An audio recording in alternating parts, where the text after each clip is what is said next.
Welcome to B2B No Bull. That's right, no double speaker gibberish, no talking heads. This is a safe place to talk about what you as professionals in the space can do to look like heroes to your bosses, make sales very happy, bring success to the organization, and that bottom line. Let's get started. Hi, everyone. I am Mary Olivieri here with Mark Brohan and Liz Brohan. And I'm really excited to say that we're sitting down with somebody that a lot of people I know really admire, Velinda Cox, who is the president of Sound Horizon LLC. It's a consulting firm that specializes in change management.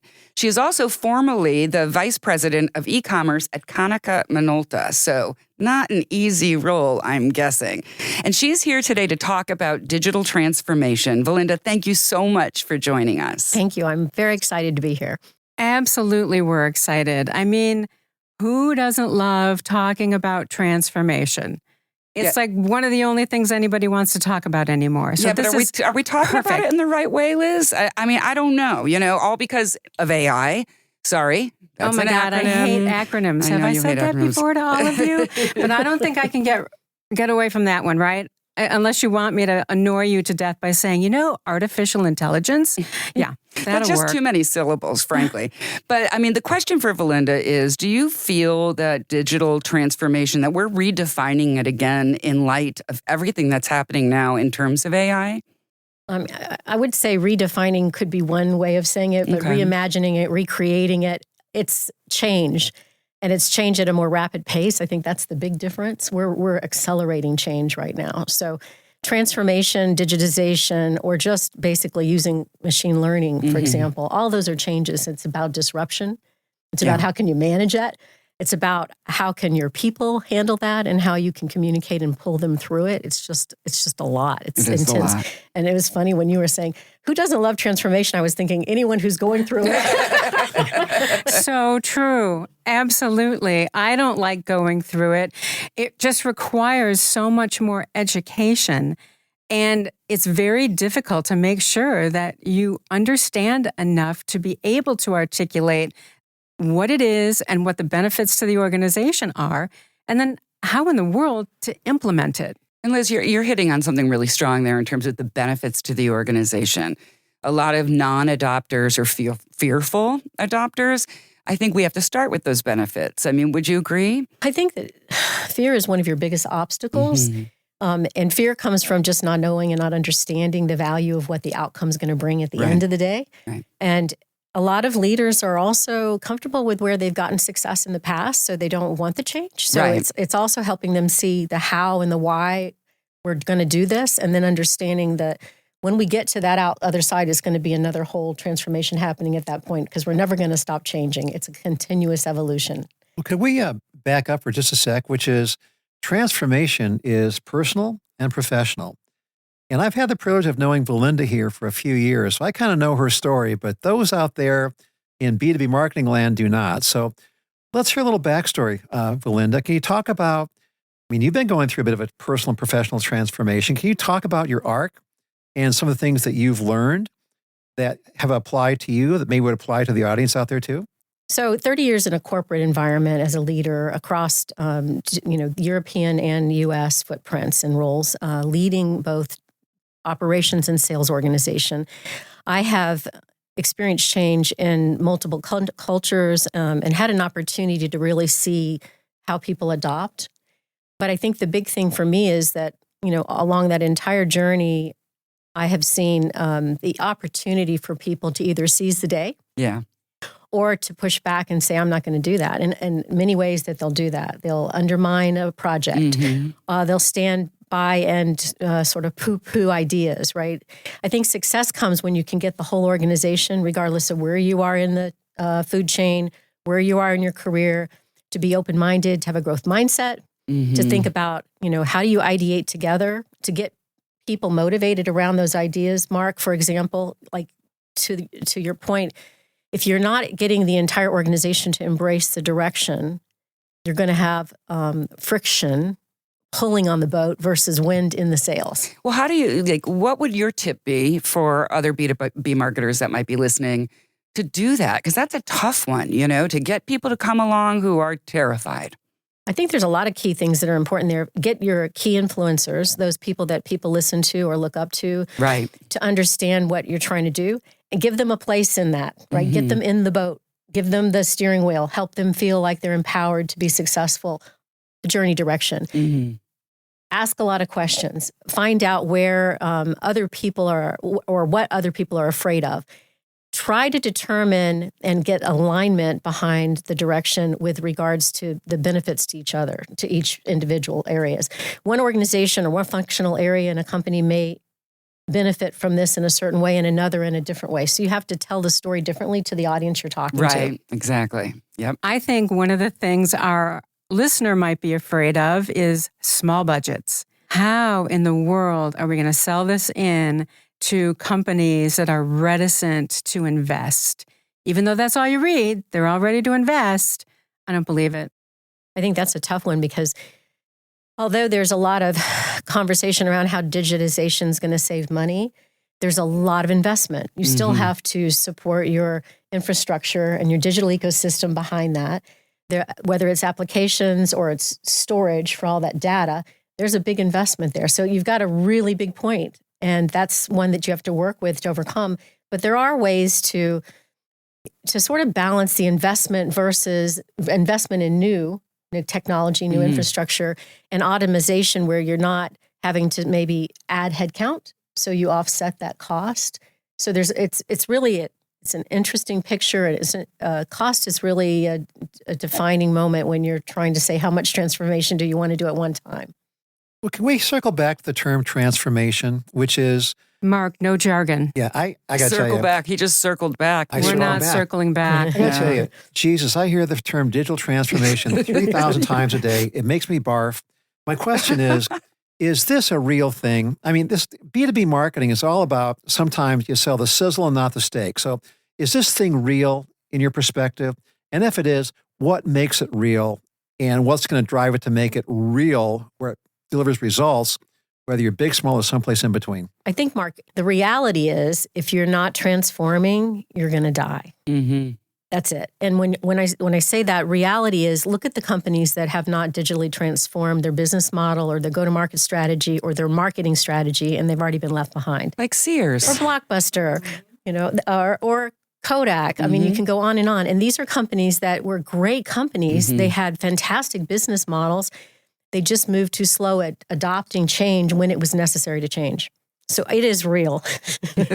Well, do you have some examples from your days? And I mean, I know your e-commerce story very well, but our listeners might not. Could you talk a little bit about how you built up, the global e-com business for Minolta and maybe some transformation lessons there? And then more importantly, you're advising now. You're helping young startups try and grasp the brass ring out there and transform something into a viable idea. So that's two pretty dynamic sets of transformation. Could you maybe give us an example or two of what you've experienced and how you're advising your clients today on that? Well, that was a lot of questions, Mark. I'm known for that. So let me back up to the first piece. Just take the one you like. Yeah. So the part about e-commerce and setting e-commerce up for a global manufacturer that's only gone to market with direct sales, that in itself was exciting and interesting. It did get some pushback because it was a new direction. I think the success came when you get a bunch of really talented people identified, you get them mobilized around a common mission, and they get them excited enough that they can overcome some of that drag that I was talking about. Some success factors, I think, that at least for me, were when I saw leaders who were in different roles be pulled together. In other words, at least I can speak for our company, that we've not had a global project where we had a finance head from one country and a head of sales from another country working on a global project together. So also having that sort of cross-functional, cross-geographical involvement, it also broke some barriers that were there. People got to know each other, exchange ideas about the project, but other things. So there was other momentum that came out of it for the company. That was super exciting for me to see that and to also have the opportunity to work with so many really talented people around the world.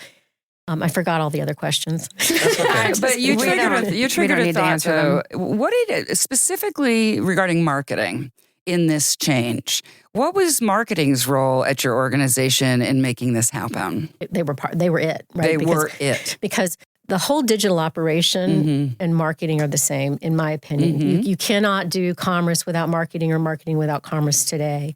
How you gather the data, the information, how you target your audience, how you define and redefine again when you get more data.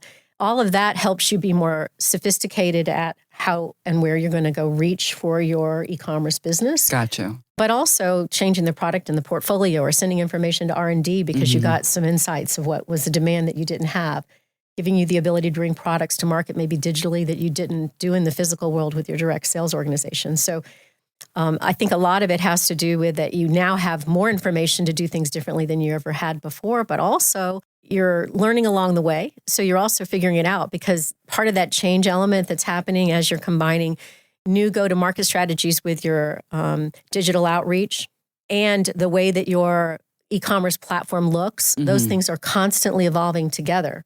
They're complementing each other. Right. Yeah. Right. I love that you said that marketing is it. I think that will resonate with everybody who's listening. They certainly feel the weight of it, in their day-to-day jobs. I once said the exact same thing to an executive at a company we were working with, and he said, "What about sales?" So they are pretty important, and they don't like to share data. But in this new age, this AI age, who's going to own this data? Will they share this data? Who's in charge? I think the successful companies are ones that share information across all the channels. Your way to build your relationship with your direct sales and marketing connection, which has always been a little competitive, right? But like sales have always blamed marketing always blames sales. We've always been asked, how do we bridge that gap between sales and marketing? So I'm interested in your response. I think information is the way. The more that you can give value, for example, I'm a direct sales person, and all of a sudden, because the chat person found some new point of information that I didn't know about my client, and I could see that in our CRM, or because they came online and bought these 3 things and I didn't know about it. And I'm like, oh, okay, I didn't understand that they had that business need. I think when you can aggregate all of the channels information together, which you can now with AI faster, there's just so much potential there. It's just, you're only limited by your imagination, what you can do. And sales starts to see the value of marketing more when they get something that they didn't expect, right, information-wise, and then they can get more intimate with their customers. I love the unexpected We could part. talk e-commerce all day long, but we're not going to do that. Here's a question for you. Mark has spoken.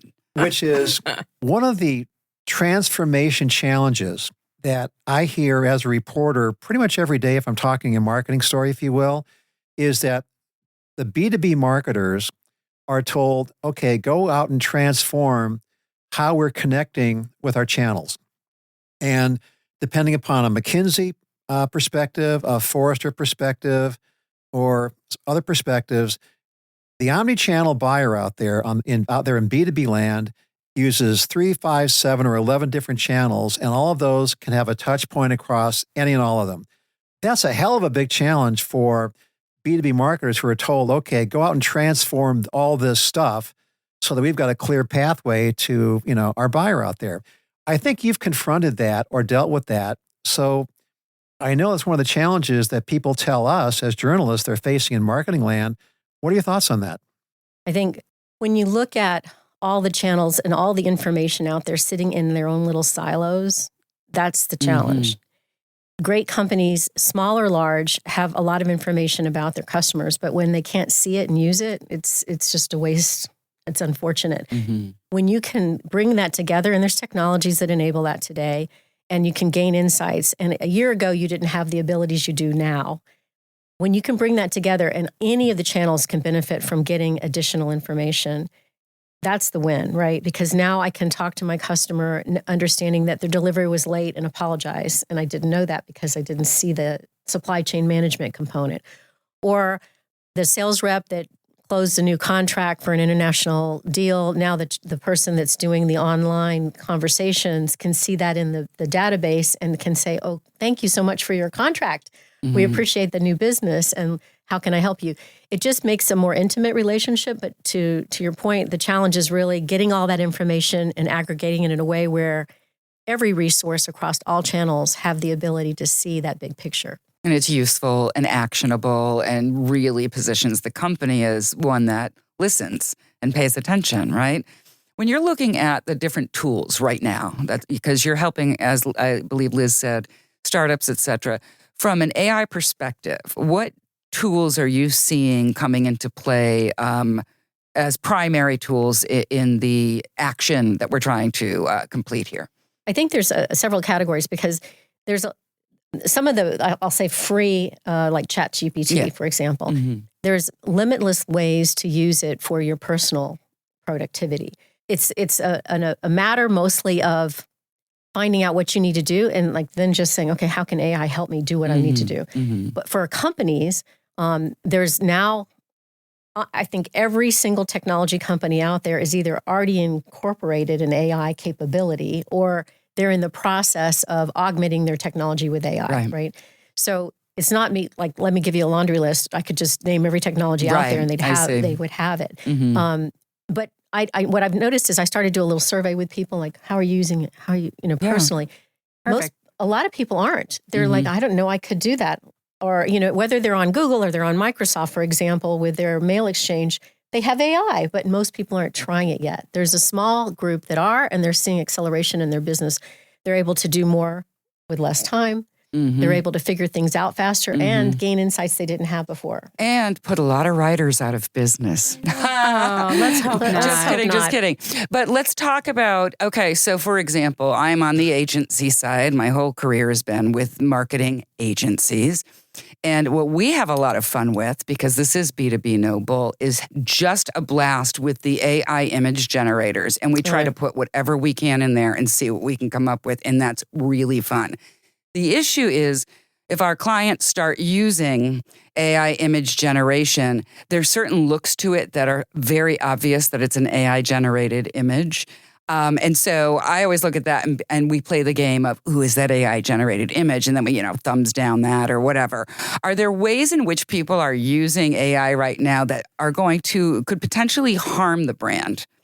It's potential. But I wanted to go back and ask you, do you think there's a problem with it looking like it's an AI generated image? As a creative purist, I would say. And I think you can say hell yes. Yeah.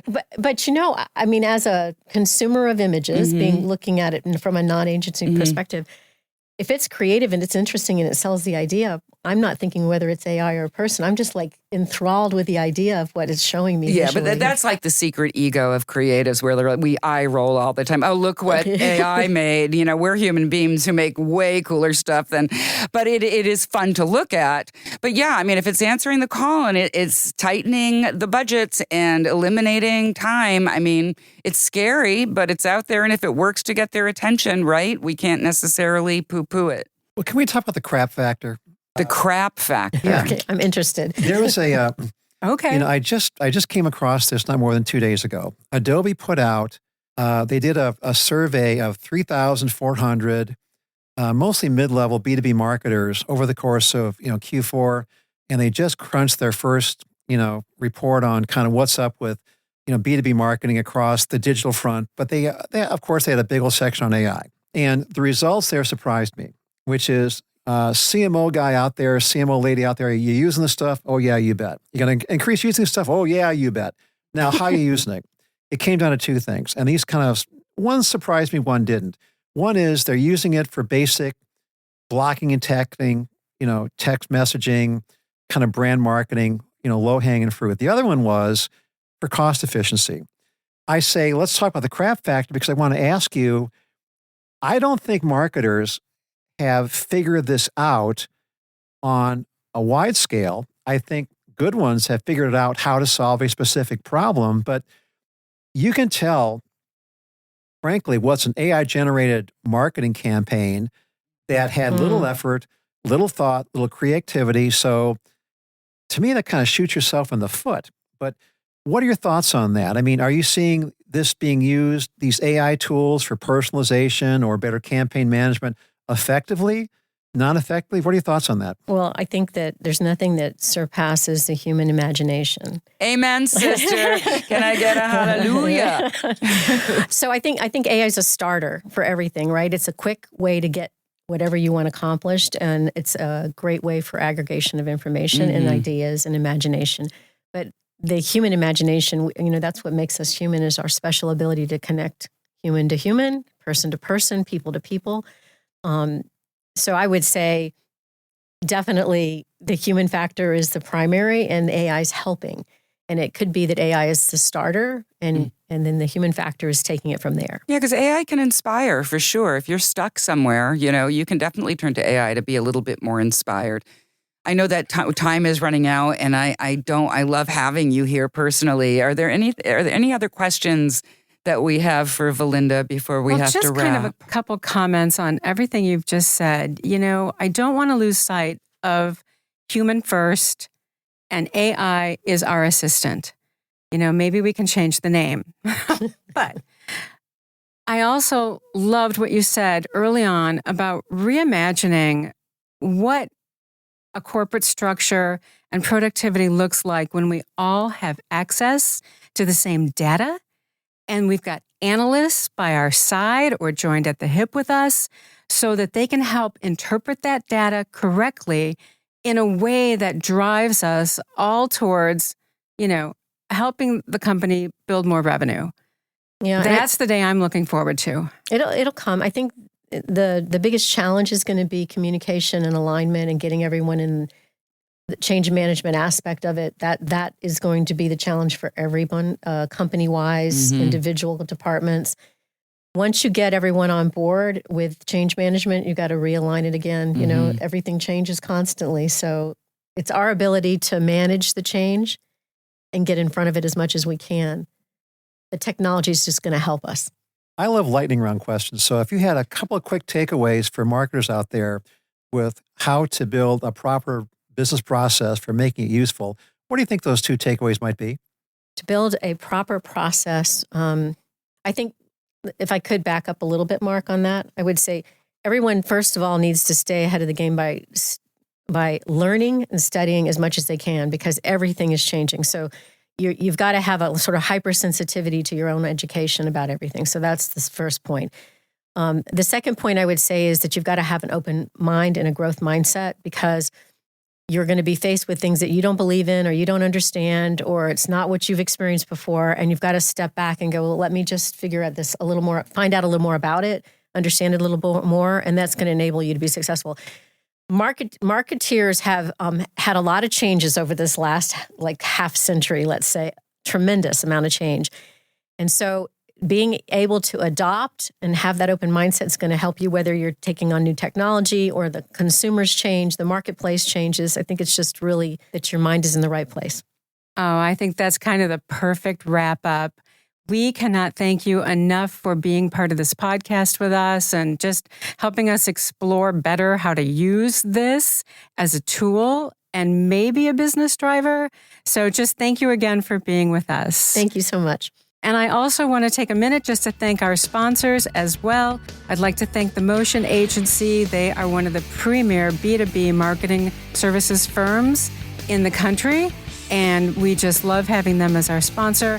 And also Embas. And Embas is a consulting firm that specializes in content development, change management, and business strategy. So thank you to our sponsors. Hey, until next time, you can find us on YouTube. Listen again. Visit our B2BNoBull.com website. That's B2BNoBull.com. All right, you can find us on Spotify, on iTunes, and iHeartRadio. And if you're ever in doubt of any of the great advice you hear on B2B No Bull, you can contact my mother. She's 90, and she is a no bull kind of woman. Thanks for joining us.